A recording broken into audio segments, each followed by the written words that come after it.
Hola equipo, un abrazo muy fuerte, arriba los corazones. Damos comienzo con este vídeo a una serie dedicada a el texto y sus propiedades. Un tema muy importante para nuestra asignatura porque, como sabéis, es justamente el texto, el contenido sobre el que se fundamenta la asignatura de lengua castellana y literatura. Y de una manera o de otra, todos los contenidos de la asignatura van orientados a eso, al texto. Bien, pues vamos a ello.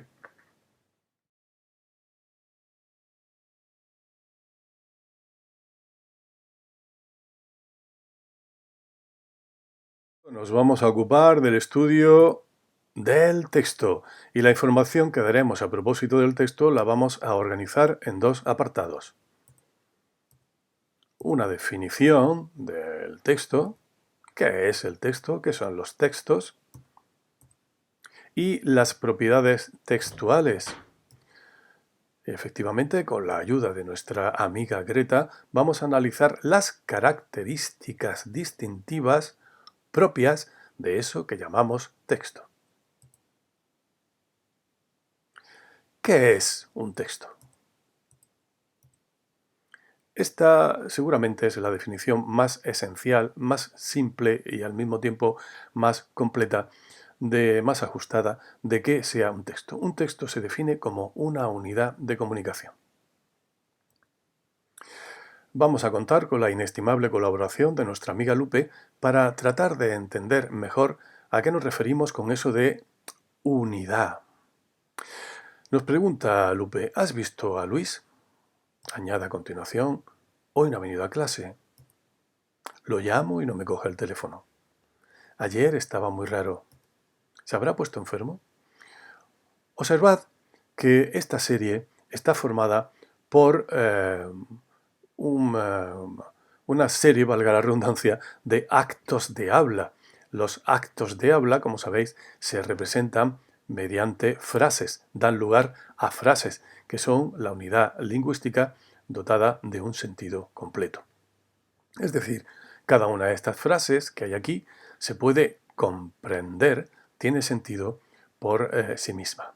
Pero da la casualidad que para comprenderlas de manera completa, en todo su alcance comunicativo, teniendo en cuenta lo que pretende comunicarnos Lupe, hay que interpretarlas como un conjunto, como una unidad. ¿En qué sentido esto forma una unidad? Pues, por ejemplo, todas estas frases tienen en común que hablan de lo mismo, hablan de la misma persona, de Luis. ¿Has visto a Luis? Hoy no ha venido a clase, Luis. Lo llamo y no me coge el teléfono, Luis. Ayer estaba muy raro, Luis. ¿Se habrá puesto enfermo? Luis.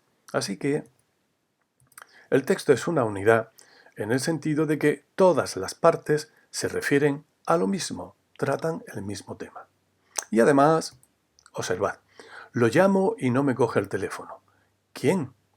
Vosotros responderéis. ¿Luis? Claro, pero observad, para saber que se trata de Luis, hemos tenido que tener en cuenta otra frase del conjunto. Porque si yo analizara independientemente esta frase, lo llamo y no me coge el teléfono, no sabría a ciencia cierta a quién llamo o a quién he llamado, ¿verdad? Podría haber aparecido esto dentro de otro texto en el que yo hubiera dicho, ¿qué le pasará a Pedro? Lo llamo y no me coge el teléfono. Y esa frase, lo llamo y no me coge el teléfono, se referiría a Pedro. Es decir, que el texto es una unidad también en el sentido de que una parte no se comprende bien sin tener en cuenta las demás. Así que el texto es una unidad de comunicación, es decir, todas las partes del texto se refieren a lo mismo, a un mismo tema, y una parte no se comprende bien sin tener en cuenta las demás.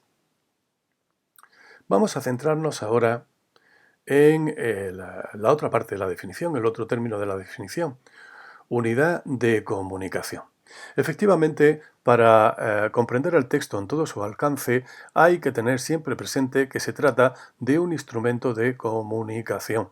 Es decir, que en el texto está presente siempre una finalidad comunicativa. El objetivo es transmitir una información, de eso se trata la comunicación, de transmitir información, transmitir una información de la manera, obviamente, mejor posible, ¿verdad?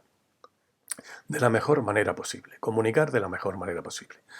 Conviene en este sentido tener presente cuáles son los elementos de la comunicación, los elementos que intervienen en todo proceso de transmisión de información, porque estos elementos hay que tenerlos siempre muy presentes a la hora de analizar el texto.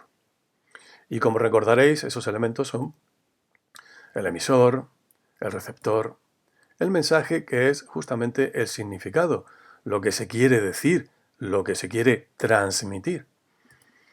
El código, que es el lenguaje, o para ser más precisos, la lengua, recordando que puede ser una lengua no verbal, no necesariamente tiene que ser la lengua verbal, el lenguaje en el que se codifica, valga la redundancia, el mensaje. El mensaje se convierte efectivamente en una serie de signos que son los que se van a transmitir. Así que el emisor codifica, convierte el mensaje en un código, lo envía al receptor, que lo que hace es recibir y descodificar. Este proceso se hace a través de un canal, que es justamente aquello con lo que se transmite la información. Y además, todo esto se hace en una situación determinada. La situación la podríamos definir como lo que está pasando. Lo podemos definir como lo que está pasando, pero de una manera muy amplia, incluyendo ahí todas las circunstancias de tipo social, espacial, temporal, etcétera, etcétera. Pongamos un ejemplo muy rápido. Aquí tenemos a Felipe y a Ana, que están manteniendo una conversación telefónica. Esta es la situación. Y además añadimos que se trata de un fin de semana. Felipe envía la información, transmite la información a Ana, pero previamente tiene que tener claro qué es lo que le quiere decir o de qué le va a hablar. Y en este caso, de lo que le va a hablar es de que hay una película muy interesante y quisiera ofrecerle la posibilidad, o pedirle, más bien pedirle, que asistiera con él al cine. Bien, esto lo codifica. ¿Cómo lo va a codificar Felipe? Pues Felipe lo que va a hacer es decirlo oralmente, utilizar el lenguaje verbal. Y el canal que va a utilizar es el móvil. Bien, todos estos elementos que acabamos de ver aquí, como podéis, creo yo, percibir con claridad, van a influir en la manera en la que se construya el texto, porque quien construye, quien redacta el texto, y por lo tanto también quien lo analice, quien sea el receptor del mismo, tienen que tener presente, para entenderlo bien en todo su alcance, todos estos elementos que hemos mencionado aquí. No lo olvidéis. El texto es una unidad de comunicación, a la que por lo tanto le afectan todos los elementos de la comunicación: emisor, receptor, mensaje, código, canal y situación.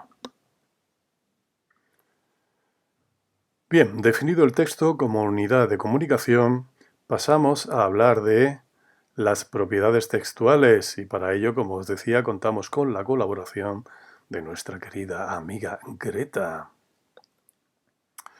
¿Qué son las propiedades textuales? Greta nos lo va a explicar. Tienen que ver, en primer lugar, con el hecho de que el texto sea una unidad. Y efectivamente, las propiedades textuales son las características del texto en tanto que unidad de comunicación. El texto es también una unidad de comunicación, cabría añadir. En ese sentido, las propiedades textuales permiten valorar su eficacia comunicativa. Así que las propiedades textuales son las características del texto en tanto unidad de comunicación que permiten valorar su eficacia comunicativa, es decir, hasta qué punto el texto cumple con su objetivo, que es el de transmitir de la mejor manera posible una determinada información. Vamos a memorizar en primer lugar, a enumerar y memorizar en primer lugar estas propiedades textuales. ¿Cuáles son las propiedades textuales? Pues son la coherencia, la cohesión y la adecuación. Tomamos nota de estas tres propiedades y tratamos de fijarlas en la memoria, porque son términos de los que vamos a echar mano con bastante frecuencia en la asignatura de lengua. Tened en cuenta que, como dijimos ya en la presentación de la asignatura, son justamente los textos el objetivo fundamental del que partimos y el objetivo fundamental al que tratamos de llegar desde el punto de vista del tratamiento de contenidos. Vamos a relacionar con un icono para facilitar la memorización. La coherencia lo vamos a relacionar con este icono. Fijaos que en este icono lo que aparecen son muchos objetos, es decir, muchos temas o asuntos posibles de los que un texto puede hablar. Y es que efectivamente la coherencia tiene que ver con el contenido del texto. ¿Qué es esto que aparece aquí? Pues efectivamente un lazo, un nudo, porque la cohesión tiene que ver con el hecho de que las distintas partes del texto están relacionadas entre sí. Y por último, la adecuación. Vaya, ¿quién tenemos aquí? Un chico que parece ser que está dando un paseo por la calle y que va a ver seguramente un grupo de amigos, quizás vaya a un concierto. Y aquí tenemos otro chico que desde luego no va vestido de la misma manera. ¿Por qué?